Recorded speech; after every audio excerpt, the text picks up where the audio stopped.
Ian and I here on Warrendale decided to undertake some sandhill restorations after the millennium drought. In 2011 the drought broke, and what we discovered was that our sandhills, being so fragile, would just blow away in the drought. The success actually didn't really occur until this third La Nina. So one was planted in 2017, so it was 5 years. It lay dormant until it had the right conditions, and the other was in 2020, and that lay dormant until we had the right conditions, and now we have an absolutely fantastic success rate. A lot of the salt bushes have germinated, but we have trees this year that have germinated, and they are borees and Dean's wattles and cougars, and we've also seen a lot of regeneration of our rosewoods and needlewoods, which have already been established on this country anyway.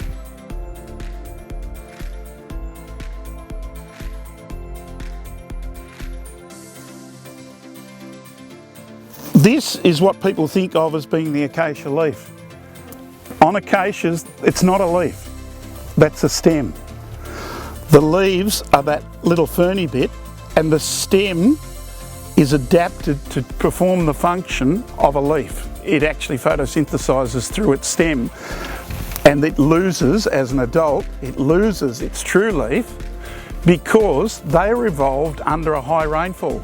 The fact that it's got those points on the end, I think that one there is a boree, but this one I think is a milgy because of the point, the pointy tip, yeah. It looks like one of the hibiscuses, native hibiscus. Yeah, it looks like a hibiscus flower.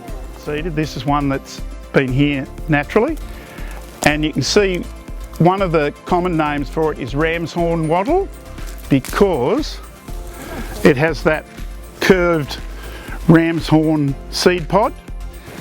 As far as sandhills go, they're a prime area for cultural significance. A few main reasons: easy digging, makes it for easy burials. You got the diversity in plant life that we've been looking at today, the ability to regenerate.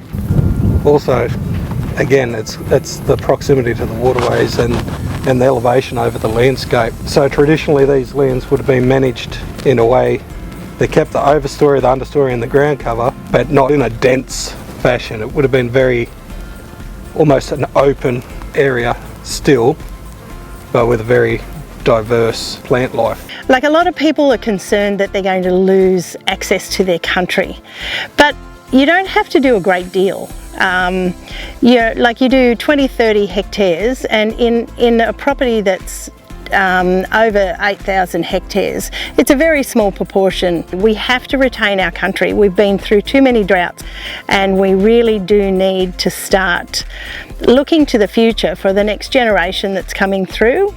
We don't want to leave them with land that's unproductive because it has been degraded.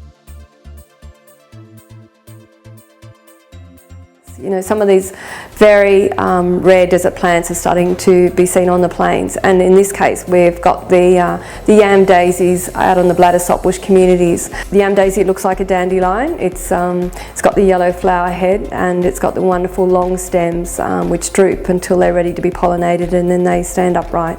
The yam, which is at the base of the plant in the ground, was a very important food source for the First Nation people.